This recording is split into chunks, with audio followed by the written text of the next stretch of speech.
What's happening, everyone? Joe here. In this episode, I got the privilege of chatting with retired Army Major General John Gronski. John is a proven combat leader with more than 40 years of service in the United States Army. He is a proven leadership and peak performance expert, a motivational storyteller, author, and so much more. During our chat, we talked about authenticity, having an offensive mindset, his inspirational trip across country on bicycles with his wife and 15-month-old son, and much, much more. I learned a ton from this chat, and I know you will too. Enjoy.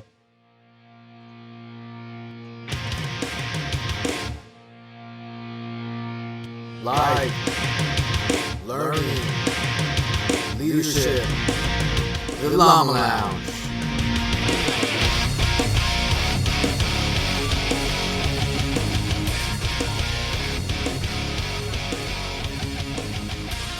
Yo, welcome back to the Llama Lounge, a dialogue on all things life, learning, and leadership. This is Joe Bogdan, and I have with me another amazing guest, retired Major General John Gronski. How are you, John? Joe, I'm doing great. Thank you for hosting me on your podcast today. Oh, thank you for being on. I know we've had previous conversations, and I was just blown away by them, and I think it's so awesome that you took the time to be here. For our listeners, John is a proven combat leader with more than 40 years of service in the United States Army, including active duty and in the Pennsylvania Army National Guard. He is a leadership and peak performance expert, a motivational storyteller, and a much sought after speaker and leadership seminar leader. So just so much goodness here. And I think we can take this conversation, John, in so many different directions, and we could be on here for like 3 hours or more, but I want to be very respectful of your time. So we honed it down to a couple things, but like I said, I'm just so grateful that you're taking the time to be here, and for all of our listeners at the Llama Lounge. Yeah, Joe, I just want to say that, I've listened to several of the podcasts, and I've been reading some of the Llama Lounge leadership blogs, and you guys put out some great content. You should be very proud of the content you put out and the leadership message that you get out there for other people to be able to listen to, be able to read. So thank you for doing that. Oh, thank you. Thank you. That really means a lot, especially coming from someone with so much great experience like you. So that really means a lot. And I know the rest of the team is going to be really excited to hear that. So before, we get deep into some discussions on some great topics, like last time we talked, I wrote down so many notes on things that you're just leadership gems that you're kind of dropping, and I wrote a bunch of notes. But before we get into that, we're about life, learning, and leadership, and I think it's really a great opportunity for us to hear more about you. We'd love to hear, how did John Gronski become the John Gronski of today? Yeah. Well, a little bit about my background. My father was a World War II vet, and although we didn't talk a great deal in detail about his service, he was very proud of our country, and he encouraged me to serve in the military. So I had that as I was growing up. Grew up in a small town in northeastern Pennsylvania. My dad, started his own business. He had a garage, used car lot, towing service. So I kind of grew up with a work ethic, and also kind of a feeling that you had to, serve others.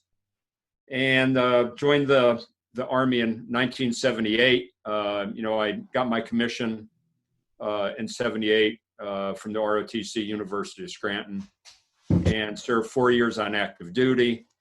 Left active duty at Fort Lewis, Washington, moved back to northeastern Pennsylvania. Somebody talked to me about looking into the Pennsylvania National Guard. I really didn't even know what the National Guard was, to be quite honest with you, and checked it out, joined the National Guard, and continued to serve as an infantryman. I had an opportunity to go to airborne school when I was on active duty, had an opportunity to go to Ranger School once I joined the Pennsylvania National Guard, and then served in a variety of command assignments. And then, of course, almost 20 years ago, 9/11, that's when the operational tempo really increased for the National Guard. I had the honor of commanding a brigade in Ramadi, Iraq in 2005 and 2006 5,000 soldiers and Marines in a very violent situation there, which I certainly learned a lot from that experience. It was a defining period in my life for sure. And then after that, had the opportunity to command the 28th Infantry Division, 15,000 soldiers. And then for 2016 to 2019, spent that last tour of my military career at U.S. Army Europe. I was one of the deputy commanding generals at U.S. Army Europe in Wiesbaden in Germany during that time, which was, again, a very relevant time because, Russia went into Crimea and the Donbass area of Ukraine in 2014. So the whole effort was on deterring Russia. So it was really a very relevant time to be over there as part of the U.S. Army Europe team. So I appreciate that. And then I retired from the Army in June 2019. And since then, I've been running a leadership consulting firm. I wrote a book that I think we're going to talk about a little bit later. Definitely. And have just been, really enjoying being able to work with various companies and organizations to help them develop better leaders in their organizations. Wow, that's awesome. And I mean, and I think that's what kind of brings me to you so much, because of, a lot of the things that you're doing is lined up with, the values of the Llama Lounge, and your experience is just amazing. I love the fact that, that you talked about when you're in Ramadi, but then also how that transition when you went to, into Europe. And I got to spend some time there roughly around probably about the same time you were there. And I moved there from Korea. So two different mission sets. And so much, when you're tied to the mission and you're close to it, you know that you have your purpose, right? And that is so important. I think that's the one thing that kind of makes it more difficult and maybe a little bit more challenging to lead in a CONUS assignment, because sometimes it might not be that close to the mission, and it might be hard to tie that to for your folks. But yeah, I loved being overseas. Really appreciate it, and hopefully I could get back out there again. So. Yeah. And I had a great time over there. I traveled on business to at least 40 different countries, many of them multiple times over and over again, working with our NATO allies and other European partners.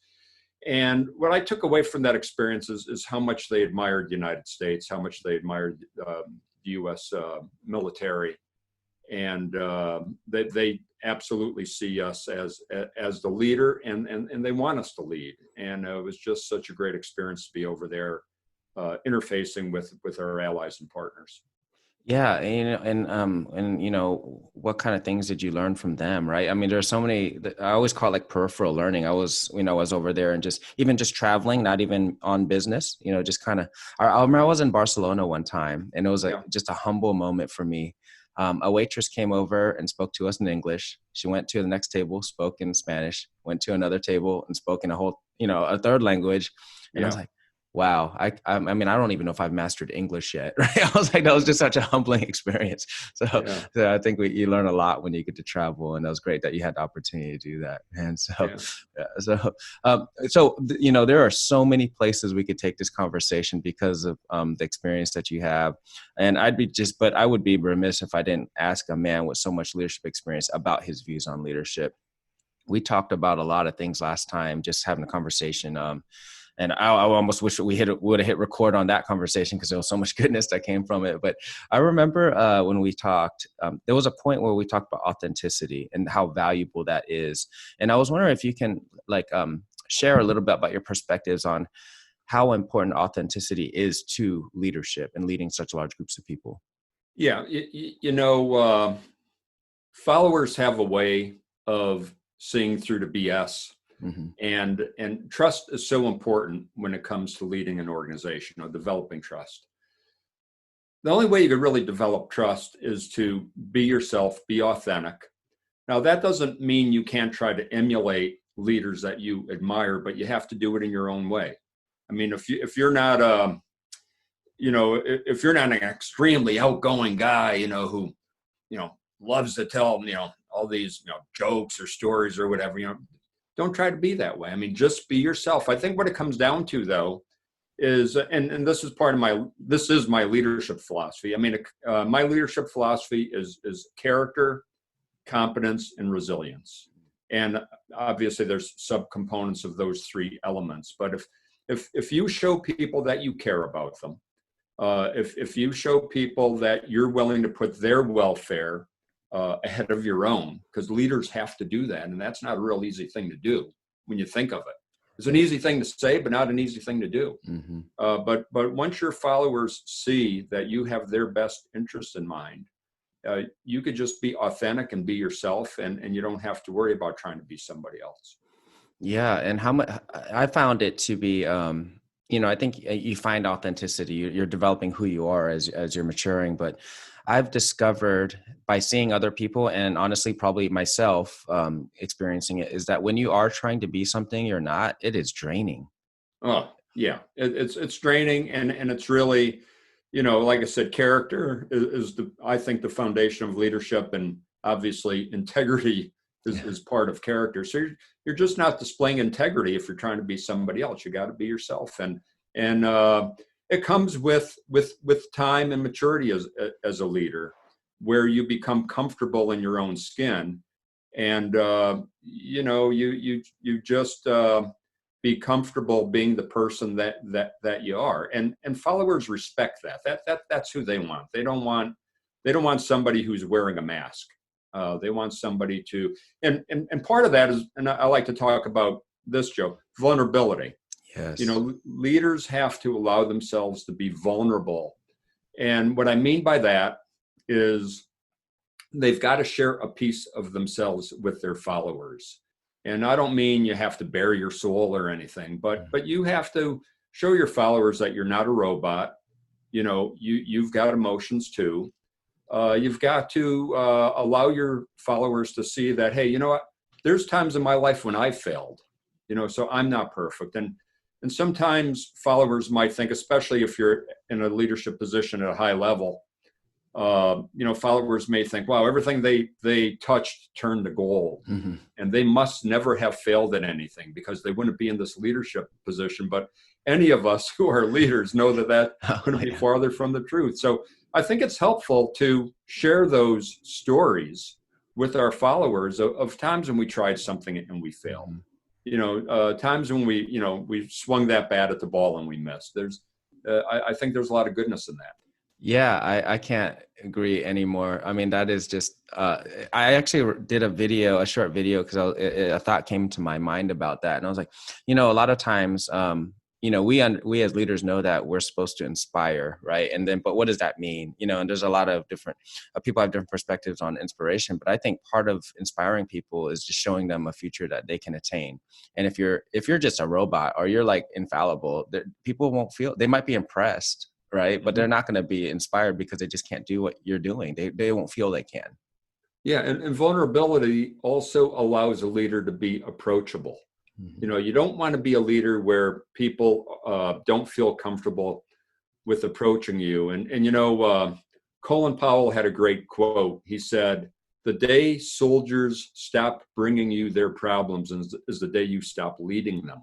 Yeah. So you've got to be an approachable leader, where soldiers or airmen or anybody, from a civilian perspective, people who work in an organization feel comfortable with bringing their supervisor or their leader a problem when they have one, because the leader's job is to remove obstacles from the path of their followers, so followers could actually do their job. I mean, that's one of the key roles of being a leader, is to remove obstacles.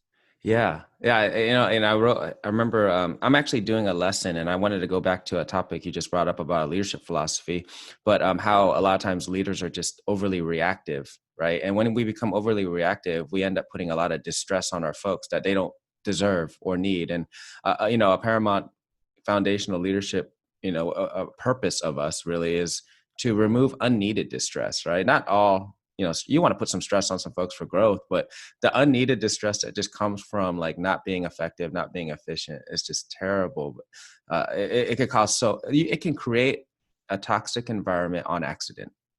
Yeah. And I like to say that leaders shouldn't be part of a flavor of the month club.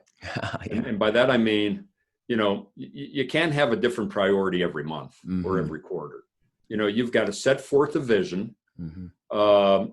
identify what the purpose of the organization is, and then develop some imperatives that the organization has to work within. Kind of give them a left limit and a right limit, and then let the organization go for it.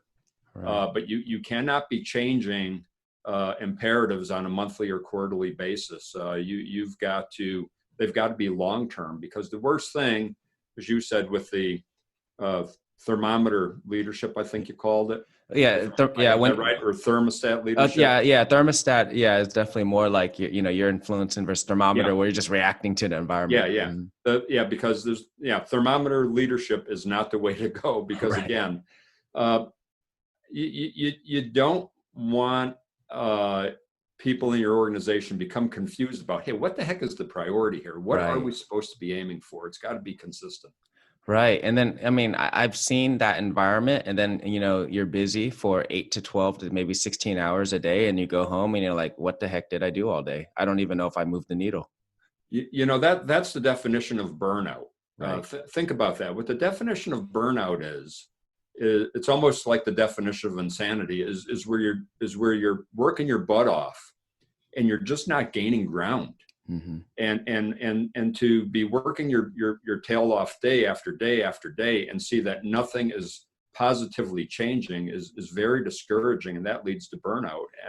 And as leaders, we've got to create an environment where our followers could thrive in that environment rather than get burned out. Mm-hmm. Yeah. And this is like a perfect segue to kind of go back to that leadership philosophy point you brought, is I think if you lack that leadership philosophy, you can become that thermometer leader, because you don't even know what your own core values are and what you find important. Yeah. I tell a story where back when, I don't know, I was 20 years old, early 20s, whatever, I went to this dinner and the speaker was speaking about their core values. Mm-hmm. And after I left the dinner, I'm driving back home and I was thinking to myself, wow, that was a pretty cool speech. I really got a lot out of that. And then I thought to myself, if somebody asked me what my core values were, would I be able to just rattle them off? Mm-hmm. I thought, no, I wouldn't be able to. So it took me about 6 months to a year to really think long and hard about what are my core values. And I actually, wrote them down and define them, and I live by them. And so I encourage anybody who hasn't gone through that exercise, go through that exercise of identify what your core values are, and it's probably between 3 to 5 or something like that. And then, really, strive to adhere to those core values, even when times are tough, because it's easy to adhere to core values when times are easy. Right. But when your back's against the wall and times are tough, that's the time you really need to rely on those core values to fall back on. Yeah, I think that's so important. I think, young leaders need to hear that, because, they might think, oh, I'm not in a leadership role to a point where I need to develop a leadership philosophy. I'm like, no, you should, because to me, and this is just my personal perspective, a leadership philosophy is where your personal definition of leadership and your purpose and meaning kind of intersect, right? Yeah. It's where that happens. And I think, it kind of goes back to authenticity that we talked about. It helps you live that line, that purpose as a leader. Yeah. You've got to be introspective. You've got to identify what your core values are. You have to identify what your life purpose is. And as you said, that then all comes together. And let's face it, everybody is a leader. Even in the Army, there's historical examples where a PFC has had to take charge of a platoon in combat, when leaders, were not, either got wounded or killed. So, and then the other thing is, if you're not a leader of an organization or a unit, you're probably a leader in your family. And if you're not a leader of your family, then you've got to at least lead yourself. Right. So, everybody is a leader at some level. Yeah, I love that perspective. At minimum, you're leading yourself, right? That's very true. That's awesome. Yeah. So another just kind of topic that we talked about in the realm of leadership was courageous decision making, and you mentioned having an offensive mindset. Could we explore that a little bit? Yeah. You've got to always be looking at the perspective of how could I influence the situation rather than be influenced by the situation. And again, just talking about historical examples, Battle of the Yadrang Valley in 1965, Helmore, who was a battalion commander during that battle. There was one time during that horrendous battle when he just had to go set himself away from the action near this termite nest in Vietnam. And he thought three things. What do I know? What don't I know? And what actions do I need to take to influence the action? So you've always got to look at that offensive mindset. I remember a day in Ramadi where I had 5 of my soldiers killed in one improvised explosive device attack. They were in a Bradley fighting vehicle. And it was a horrendous day for that particular battalion. But I got with the battalion commander the next day, and I said, we've got to come up with an operation for your battalion and basically what we came up with was a cordon and search operation. It wasn't heavy-handed or anything, but the point wasn't that there was necessarily tactical value from that operation, but it got everybody in his battalion taking action in an offensive way, rather than just sitting back and waiting for another attack to occur. So I do think leaders have to encourage their organization, especially during a setback, to, okay, what do we know? What don't we know? What do we need to do? Influence the action, and then take that step into that offensive mindset and make things happen. There's another quote that I love: leaders dispel uncertainty through action. And if you're a leader and you're just kind of floundering and not setting forth a forward direction for the organization, people are going to get discouraged. People are going to take on that mental uncertainty that you don't want, followers to have. So you've always got to be setting forth a path to move forward rather than just some type of static path. Yeah, I mean, I 100% agree with that. And I think it's challenging though also because there's risk involved, right? As a leader. And I think sometimes, I remember I was reading General Mattis's book, and he was talking about institutions get what they reward. And you can take that statement and put it in so many different realms, right? But when it comes to risk or being risk averse, sometimes I think leaders feel like they'll be rewarded if they don't make mistakes. Yeah, unfortunately. And I think it all comes down to what type of environment that their leaders set. When I took over command of the 28th Infantry Division, I put out this guidance, and one of the statements I wrote, something to this effect, that displaying initiative is worth the risk of making honest mistakes. Because I believe initiative has to be shown when you're in combat, because there's going to be situations where you don't have necessarily direction from the tower, so you have to go within the commander's intent.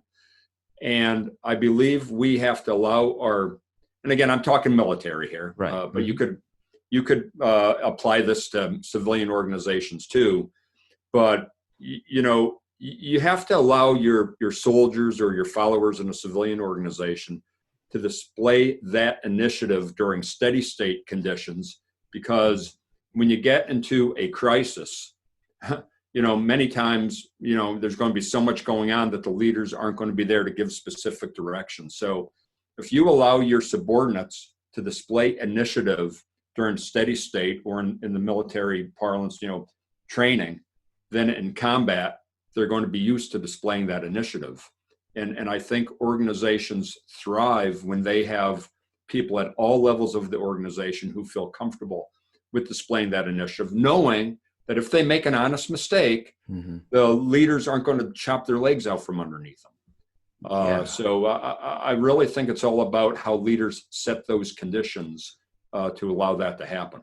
Yeah, definitely. I mean, because when a leader is ultra risk averse, the negative impact it has on that leader's subordinates is like exponential. They have no idea what kind of impact that really has, all the way down to the bottom level. They can't even see the impact.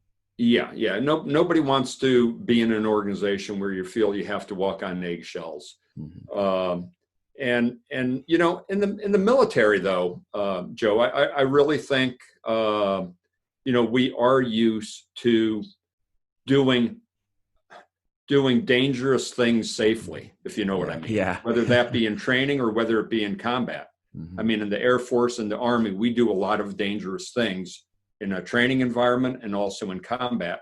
But we are trained to do those dangerous things safely, and we are used to assuming risk in the military. Mhm. Now, you have to identify risk and then identify, hey, what's the probability of that risk happening? What's the impact if that risk occurs? And then take steps to mitigate that risk. So to lower the probability or to lower the impact. But there's still going to be some risk out there. Right. And that's just the environment that we live in the military. And I think even a lot of civilian companies, whether it be construction, whether it be, drilling oil fields or whatever, there's a lot of ways in various civilian industries to get hurt out there. Right. But you've just got to do your best to mitigate risk and then have the courage to make a decision. Because some leaders don't have the courage to make decisions, and that's again where organizations could flounder and fail if you don't have leaders who have that courage to make decisions with less than perfect information. Right. And I think that's the big challenge. And I think I've seen it go the other way too, where people assume risk at the wrong level. Like wasn't your risk to assume sergeant, Yeah. right? I mean, like it's very, and then they take it and you're like, wait a minute, what are you doing? You should have radiated that up the chain. Yeah, no, absolutely. And again, you have to understand what those factors are for sure. And that's where leaders have to be available. I mean, just because you give your followers the intent, meaning, hey, this is the overarching purpose, doesn't mean then you just, walk away. I like to say, you don't throw the sack over the wall and then just walk away. As a leader, without micromanaging, you've got to make yourself available to check in, make sure, hey, does that follower, does that subordinate leader need a little bit of guidance? Because they may not have as much experience as you are. So it's not micromanaging, but it's being available to provide additional guidance when that subordinate leader needs that additional guidance. Yeah. And circling back to the vulnerability piece, I think it's showing that you as a leader don't know everything, I think is more likely to, to inspire your people to tell you that they don't know something instead of everybody acting like they know everything. Exactly. And the way I've always led was, I really, because I realize I'm not the brightest guy in the room, and always like to ask opinions of my subordinate leaders or subordinates within whatever organization I'm in to get their opinion on stuff. And that doesn't mean I have to agree with their opinion. That doesn't mean I have to follow their recommendation, but at least ask them that. And I'll tell you another thing, Joe, when you ask your followers what their opinion is, you show them a great deal of respect by doing that. And you actually show them a great deal of empowerment, because no follower likes anything better than their leader asking them what their opinion is and then honestly listening to it. Right. And I'm sure you feel good when whoever you're working for ask your opinion. Right. Yeah. I mean, it shows somebody respect. It shows somebody that you value what their experience is all about. Yeah, 100%. And I think that the key component that you brought up though is honestly, listening to it with, with some honest curiosity, like actually listening to it, because I think some people, it's not authentic when you ask people's opinion, but you're not even going to listen to it, and it happens. It seems like it happens very often. Yeah, there's certain things you have to do when you're in an environment where you're asking somebody's opinion. I mean, certain mechanical things, put your phone down, right? Close the cover on your laptop computer. Mm-hmm. You don't want to be asking somebody's opinion and then you're checking your email on your phone, or else you're writing an email on your computer as they're speaking to you. So you've got to do certain things like that to show people that, hey, I'm really listening to you. Mm-hmm. Maybe take a couple of notes. And the other thing is follow up. If somebody makes a recommendation, and you don't necessarily take that recommendation, isn't it nice to be able to get back with that person and say, I decided on going in this direction, and that's why. I mean, it just makes people feel good. Now, hey, there's some crisis situations where you can't do that immediately, but in most of the steady state situations we're in, you could. Yeah. And yeah, like that closing that loop with that feedback. I think that's like probably the number one missed thing that happens when you have opportunities and people just don't do it. And I think some of it has to do with they just don't want to have the uncomfortable conversation. Some of it just busy, forget, not a priority. I mean, there's so many things that go with that. Yeah. So it's easy to say, caring about your followers is part of your leadership philosophy, but it's hard to actually exemplify that. And that's the kind of stuff we're talking about. By following up with people, you're showing that you care about them. Yeah. Yeah. It's, I was just talking to somebody about this yesterday. It's like, just because something's simple doesn't mean it's easy. Like, Yeah. there's so many things like that. Like, hey, if you know that if you take less calories in than you burn, you're going to lose weight. That's simple, right? It was like, it's really hard to actually do that for people, right? So yeah, And that's where self-discipline comes in. Yeah, which is vital to everything, and instilling discipline in folks. Yeah, I think that's really such an important thing. And I remember a former commander of mine said something when kind of going back to the whole thing about allowing mistakes, and he said everybody's allowed to make mistakes, but it should be they should be mistakes commensurate with where you are. So if you're a general officer, you shouldn't be making a lieutenant mistake.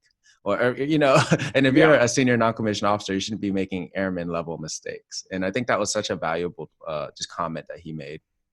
Yeah. And a big thing we talk about is mistakes of character. Mm-hmm. And, I've heard some officers say, hey, I'm not going to accept a mistake of character from anybody, no matter what their rank is. Mm-hmm. I don't necessarily follow that. I mean, a lower ranking enlisted guy or even a second lieutenant just coming into the officer corps might make a mistake of character that you could counsel them on and help them get beyond. But if somebody, a colonel or a general makes that same mistake of character, for sure, that's right. Not acceptable. And the same with a senior NCO. Yeah. There's certain mistakes you could accept from somebody with a heck of a lot less experience than you could with somebody with years of experience, and whether that be a mistake of character or other types of mistakes one make. But you're spot on with that. It all depends what your position is and what your experience level is. Yeah, I mean, you made a great point, because that second lieutenant coming right out of school, or that private first class, whatever, at that age, that might be, their brains are still forming. They, right and wrong is still like being developed in that brain. So it's something that we really do got to consider. I was a knucklehead when I was that age. I know I was. Yeah. I mean, I was too, and I think one of the reasons I could forgive people of making honest mistakes is because I made plenty of them. Oh yeah. You know what I mean? So, just coming from my own experience, I know, people are prone now and then to make an honest mistake. And again, not to say, mistakes of character, but just other type of mistakes that one may make. Yeah. And I think that's a perfect, transition to something I read on your website. I believe it was in one of your articles, and you wrote, a great leader doesn't need to be great all the time, just when it matters. And I was hoping that maybe we could dive into that one. Joe, it is June 6, 2020. We know the type of struggle our country is going through right now. First with the COVID-19, and now with all the social unrest and justified social unrest. I mean, right. The rioting isn't justified, but the protesting certainly is justified. And, now is the time, I think, where that little quote of mine really speaks volumes. This is the time when you need leaders to be great. Steady state operations are steady state operations, but when you're in the midst of a crisis, that's where you need leaders to step up and really earn their pay. As a matter of fact, George Patton wrote a book, War as I Knew It. And I think the last chapter of his book the chapter says, you know, when I earned my pay. And he has a whole bunch of little vignettes about things that happened when he earned his pay as a leader, you know, Wow. which doesn't necessarily happen every day. Right. But a leader really has to be great when there's a crisis. And the caveat to that is you've got to set conditions within your organization that would allow you to be great. By that, I mean, you know, if you have not established a climate of trust in your organization where your followers trust you, when there's a crisis and now all of a sudden you try to be this trustworthy person that you want everybody to kind of be inspired by, ain't going to work. You know, you've got to set those conditions during steady state. So when there is a crisis, you know, you've set those conditions where people do see that, hey, I care about you. I truly care about you. You know, I want to inspire you. You know, I'm character based. If you don't do those things beforehand, when there's a crisis, you're not just going to be able to turn it on and people are going to listen to you. And again, I think we're seeing a little bit of that today. Yeah, absolutely. And at every level, you know, I know that these are definitely challenging times. And I think back to the vulnerability piece, I think a lot of leaders at various levels are having a hard time because they have a hard time telling people I don't have the answers to all of this. You know, I think some people have that issue, and that's why they're not having the conversations that need to be had right now. Yeah. And, you know, when you don't have the answers, doing nothing because you don't have the answers is not acceptable. Mm-hmm. You know, that's where you get people around you who might have portions of the answer. And then, as I mentioned earlier, you have to have the courage to make decisions with less than perfect information. You're not always going to have all the answers, and you still got to make a decision. Right. And I think it was Harry Truman who said that making a poor decision is better than making no decision. Mm-hmm. You know, sometimes. So, you know, you've got to do something to move that organization forward, and you've got to be willing to get the counsel of people around you, because, like you said, we don't know everything, and then even with less than perfect information, we got to take some type of action. Yeah. And, you know, I love what you kind of brought up about earning the pay, right, as a leader. And I think all of us, if we really look into it, it's like there are days that we don't necessarily earn that pay as a leader, right? You're Yeah. really, because you're not challenged that day maybe. But Yeah. what I've really discovered, and I can't remember where I read it. It was probably during my grad classes, but it was talking about, you know, leaders, the higher you move up on the leadership chain, the more you do hard work versus long work. And when you're Yeah. lower on the chain, you're doing more of the long work. You might be out there shoveling, you know, digging a ditch, but as much as that might be physically challenging, it's not like mentally challenging. But when, like me as a leader, and I'm sure you experienced it quite a bit, you might have only 3 issues that you have to deal with that day, but they're all like backbreaking issues that don't have a right answer. And it's just exhausting, right? And that's when you earn your pay, having to make those decisions. Yeah, and you know that's important. You know, especially a senior leader, you shouldn't get involved with decisions that could be made below your level. Mm-hmm. You know, don't spend the energy there, because it does take a lot. You know, it takes a lot of energy when those decisions come up to your level that you have to make. And the reason they're at your level is because nobody at a level below you was able to make that decision. Right. You know, so that's what you're there for. So, you know, that's what I mean by leaders don't need to be great all the time, but they have to be great when it matters, because, you know, on good days, followers don't really need a leader. You know, things are going smooth and things are going along pretty well. It's in those times of crisis where followers do need that leader to be strong.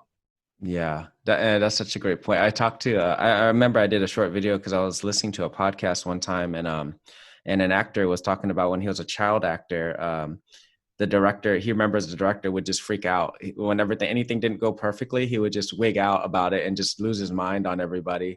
And then when he became older and he was an actor, but then he also became a director, and he stuff wasn't going right. And he was like, the only reason I exist is when things don't go right. I mean, like if everything was going right all the time, then you wouldn't even need a director. You have writers, you have producers, you have every other position here to make the movie happen. I'm literally here only for things that don't go right. Yeah, that's a great point, you know, and so that's when you've got to step up to the plate and earn your pay. Right. Absolutely. That's awesome. So, so transitioning a little bit from the leadership talk, because we could talk about this for hours, and I know that I'd be getting a lot poured into me from you, John. I mean, the things that we just talked about, I gained a lot already. But we also want to talk a little bit about learning, because at the Llama Lounge, we're about life learning and leadership, right? So, on the learning point of it, you wrote an amazing book, and I bought it. I read it, and for our readers, I mean, for our listeners that aren't like necessarily readers, this is not a hard book to get through. Very, very easy read with so many great nuggets of just value added wisdom in this book. And so this book, the ride of our lives, like lessons on life, leadership, and love, and we'll put this in the show notes as well for the show.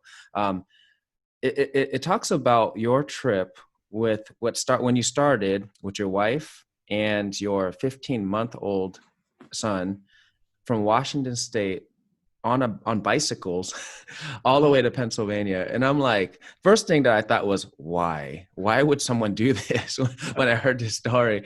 But as I read the book, which I highly recommend anybody read this, from leadership to just inspiration.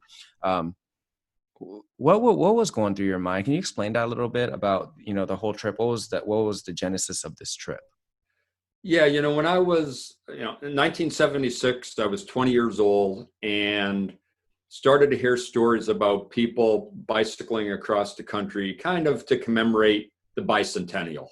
So there was this route from Oregon to Virginia called the Bike Centennial Trail. Oh. And I just got captivated by those stories of adventure, these people using human power to bicycle across the country. And, even as a kid, I was always kind of drawn to things like the Lewis and Clark expedition and all those, stories of adventure. And I thought to myself, man, I would love to do that someday. And so, I always tried to stay physically fit and active and all that. And when I left the military at Fort Lewis, Washington, in 1982, my wife and I worked up there for, several months until we decided that we wanted to move back to northeastern Pennsylvania. And then I said to my wife, man, I always wanted to bicycle across the country.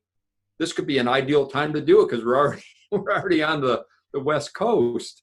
And she agreed. And so, we had a baby, about a year old when we made the decision to take the trip, and bought a bicycle trailer that we could transport our son Stephen in. And then when we started a trip in late May 1983, Stephen was 15 months old at the time. It took us 3 months on the road, over 4,000 miles with the route we took. It was all self-supported, which meant we didn't have some type of van following us. We had all our gear. Mm-hmm. 2-man backpacking tent, 2 sleeping bags, a little 1-burner camping stove to cook chow on in the morning. And just went on this fantastic adventure where we met so many wonderful people, just average Americans across the United States, who many of them opened up their hearts and their homes to us. We camped in a variety of places, in a farmer's field, behind churches, behind schools, campgrounds when we could, town parks, stayed in college fraternity houses a couple of times, and really just had this wonderful experience. It did have its physical challenges, crossing the Cascades in Oregon and the Rocky Mountains, and 115-degree heat in Pueblo, Colorado, and then the winds of Kansas and the Ozarks of Missouri, and finally the Appalachian Mountains. And Stephen plus his trailer plus the gear you need to take care of a baby, right.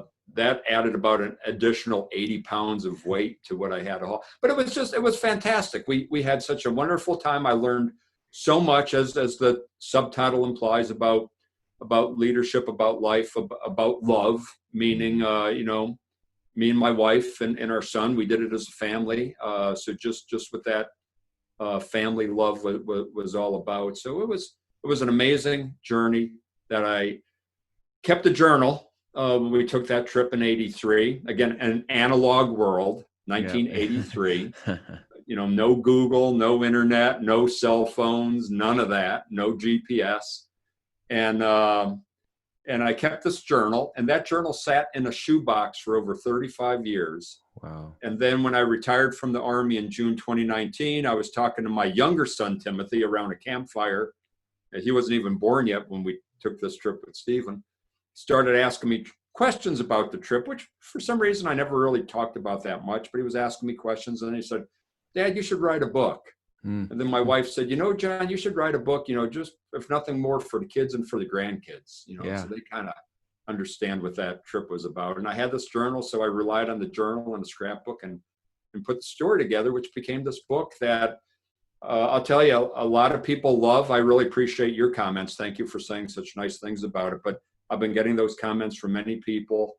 And I'm just happy that I was actually able to write something that people seem to be inspired by and seem to be able to get some good takeaways from. So I thank God for that. I'm very grateful for that.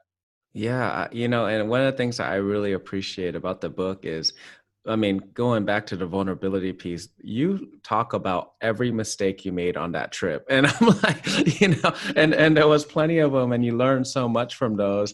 And I'm just like, that's really cool that, that it's like open kimono, like, here, this is what I did wrong right from the beginning of the trip, like how many adjustments you had to make. And I was like, that is so cool that, I learned a lot just from that, just listening to, or reading, the stories of how, okay, the man made a mistake right there.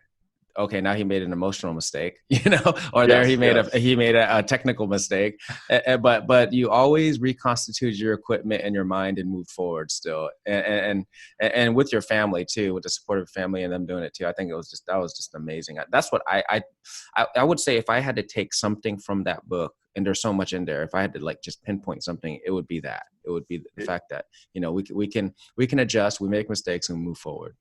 Yeah, you got to. And I'm big on resiliency. I'm a big believer in resiliency, and I think that trip exemplifies resiliency because there was a lot of times we could have just quit and jumped on a Greyhound bus and taken a bus the rest of the way home. But to tell you the truth, quitting never really crossed our minds, and it was some challenging times. Sometimes we would get a little bit of cranky with one another, but it was, I really think it really taught me a lot about resiliency and about having positive energy, about being fit, not only physically fit, but mentally fit, emotionally fit. And then also just being able to overcome adversity. And I think those three things are really what define resiliency. Yeah. When I was reading that, I never at one time thought that, you had a thought of quitting either. Like when I was reading through the story, I think the hardest part was probably getting started. And I think that's so common with a lot of things. Yesterday, I was looking out the window and I needed to go for a run. And usually I run between 5 and 6 miles. And I looked out the window and I was like, the wind was howling. And I was like, just stared out the window like 15 minutes with every reason not to go do it. And then I said, all right, it's time to go.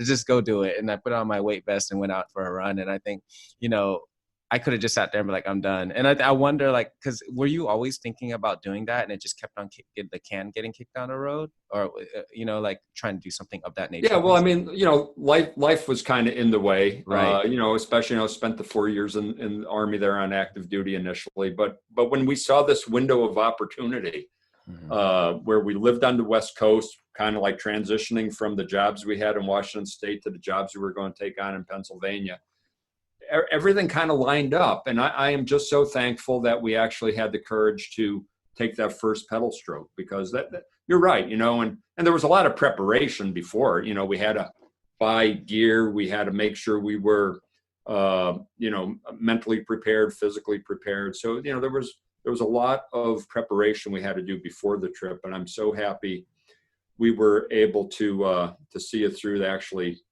take that first pedal stroke and then continue.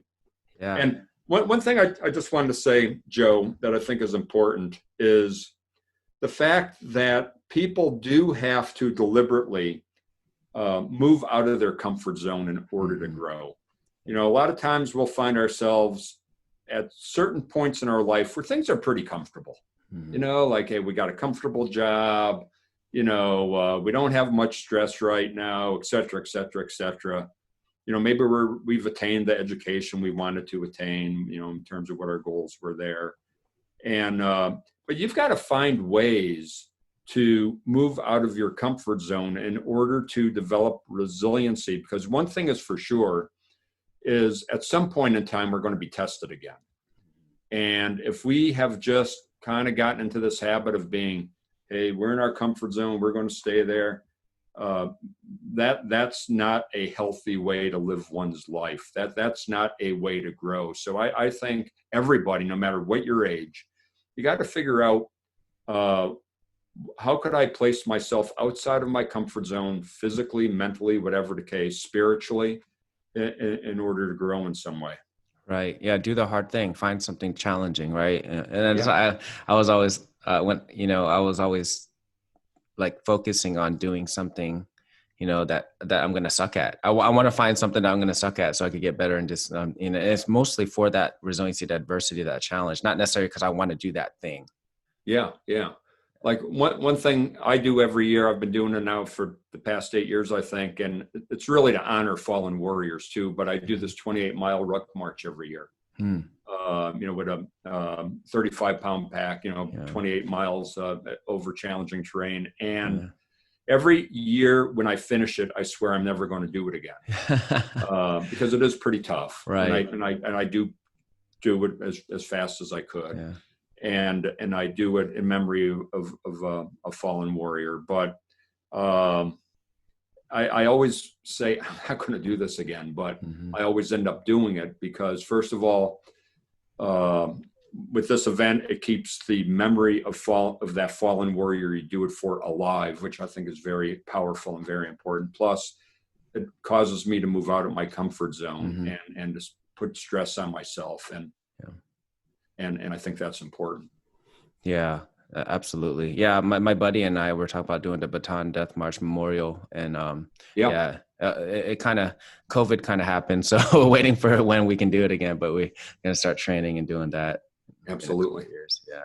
So, the book, back to the book, there was a part in here, and I highlighted a lot of stuff. I'm one of those guys who highlight things and write things down a lot in books. And one of the things I highlighted was, it's just going to be out of context, of course. People are going to, like, if you didn't read the book, you're not going to know exactly what it means. But it said, making decisions about whom to associate with sets the tone for the life one leads. And I thought that was just a profound statement, because tying it to learning from others, and like-minded goals, but maybe diverse perspectives. I mean, all those things are so important to growth and learning. And I thought, when I highlighted it, I was like, oh, I definitely want to talk to John about that. Yeah. I think having people that we could rely on as mentors, whether they be people older than us or younger than us, because I think mentorship is 360 degrees. You're not only mentored by people who are senior than you are, you could potentially be mentored by people who are junior than you, because they may have experience in certain areas. But we are defined, I believe, by the people we hang out with and the people we associate with. And, I think, now that doesn't mean we cannot help people who maybe have slightly different values and are struggling with certain things in their life, perhaps in terms of homelessness or drugs or alcohol, or maybe just lack of what we would consider, the right values to have. We could certainly reach our hand down and help people like that. The trick is not to let people that don't have the same principles you have to drag yourself down to an unprincipled level. And that's what I mean by that we have to be careful about the people that we are influenced by, I think is probably the best way to say it. And we have to try to be the positive influence for other people, and then look for people that we could associate with who could be a positive influence for us. Yeah. And that's awesome. And I'm so glad I got to connect with you because of exactly what you just said. I mean, I've grown a lot just from the two conversations that we've had, this one and the one previous, and I'm just feel blessed that we're connected on social media and we're friends now. So thank you so much. Yeah. And like I said, Joe, you and the Llama Lounge team could be really proud of the content and the messages you're put out. I get a lot from it. And I'm just I'm thinking to myself, wow, this is pretty cool that these leaders are sharing their experience with others, through these podcasts, through the website, through the leadership blogs. So you are helping so many other people, and thanks for doing that, because that's important. That takes a lot of energy. It takes a lot of time, and you and your fellow Llama Lounge leaders do that. So thank you. Thank you. Thank you. So, so just respecting your time, we usually wrap up these episodes, what we call a leadership rapid fire. So Okay. I'm going to ask you a series of just 4 questions, and just whatever's on your mind with those questions, however you want to All right, answer. cool. Okay? Yeah. Cool. So it's however you want to interpret the question and your answer. So question number 1, what is your favorite leadership trait? I would have to say, I think the most important leadership trait is character. Awesome. All right. What is your favorite quote? It would have to be from Vince Lombardi. The greatest success is not in never falling, but it is in rising every time you fall. And that speaks to resiliency. It's the greatest success is not in never falling, but it is in rising every time you fall. Awesome. All right. What are some books you would recommend to an aspiring leader? Man, a lot of them. A book I read quite a few years ago, The Leadership Engine by Noel Tichy. He speaks to a teachable point of view and how important stories are that leaders need to share with others. There's the Leadership Moment by Michael Useem, who he might still be a professor at Wharton Business School. Gus Lee wrote a book entitled Courage, the Backbone of Leadership. He speaks to, and I never thought of values in the way he explains it in the book, but he says there's high values, medium values, and low values. An example of a low value would be racism. It might be cronyism. An example of a medium value might be loyalty. That's one of the Army values, but he says that's a medium value because you could be loyal to a guy like Hitler, but he says there's only a few what he calls high values. And one of those high values would be integrity, and another high value would be courage. And then he says the habitual and continual use of integrity and courage develops character. So just a very good book that I've really gotten a lot from. Awesome. And we're going to share those on the show notes as well. So awesome. Yeah. All right. And then the final question is, because at the Llama Lounge, we're all about life learning and leadership. We ask this question to everybody. How do you find your harmony between life learning and leadership? I'd say by really trying to be myself, and we talked about a little bit of this already, but really understanding what my values are, and then working hard to be true to my values. Being true to my values, even in times when it's difficult to be true to my values. And I think that's so important. You have to understand what your core values are. You have to understand what your organizational values are. And I think some of the societal problems we're seeing right now is because some of these folks who have done such horrendous things to other human beings probably never really truly identified what their core values are, or what the organizational values are. And I think that's so important in order to kind of be true to yourself, to identify those things. That's awesome. Thank you. And and man, like I said, John, thank you so much for coming on here and all the gems of wisdom that you put out. And I'd like to offer you an opportunity maybe to plug maybe some of the projects or maybe a website. We're definitely going to share the book on the show notes. And I know I like to continue to promote it because there's so much goodness in there. But anything that you got going on, we'd love the opportunity how people can connect with you and find you. Yeah. One other thing I just want to say, Greg Stubbe wrote a leadership book. Greg is a retired special forces NCO. He was a sergeant first class, retired as a sergeant first class, got wounded in Afghanistan, a terrible wound. He spent over 20 years in the Army. And then, of course, Jocko Willink has wrote many leadership books. One that I have just started getting into is an older book of his, Extreme Ownership. So there, I just want to put a plug in for those military veterans too, who have taken from their experience to write books. So I wanted to mention that. But I'll tell you, Joe, I would love to stay in touch with you. Love to stay in touch with the Llama Lounge leadership team.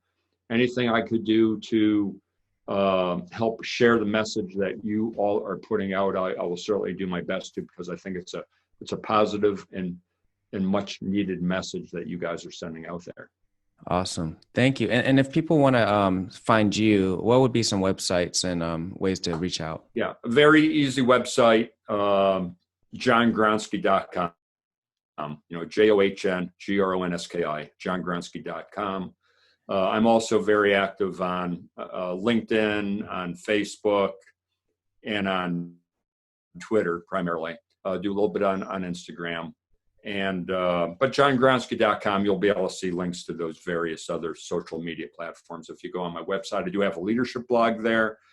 I do put out a free leadership email every week, so people could just type in their email on my website and register for that leadership email that I like to send out there. And would love to stay in touch with anybody. My email is easy, john@johngronski.com. If anybody hears this podcast and has a question and wants to email me, please do. I mean, what my life purpose is trying to help people become better and stronger leaders. So anything I could do to help with that effort, I'm all about.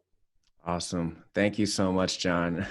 It means a lot. And we'll definitely put all those links into the show notes so people can reach out to you. And I do, I'm a subscriber to your email.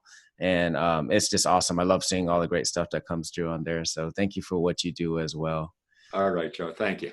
Really, really great to be a guest on your awesome podcast. Thank you. And to all our listeners, as always, stay safe, stay healthy, and llamas are out. Thank you. Thanks for tuning in to the Llama Lounge podcast. Be sure to visit the homepage for links to products and services related to this episode. And don't forget to subscribe to the show on your podcast platform of choice. See you next time.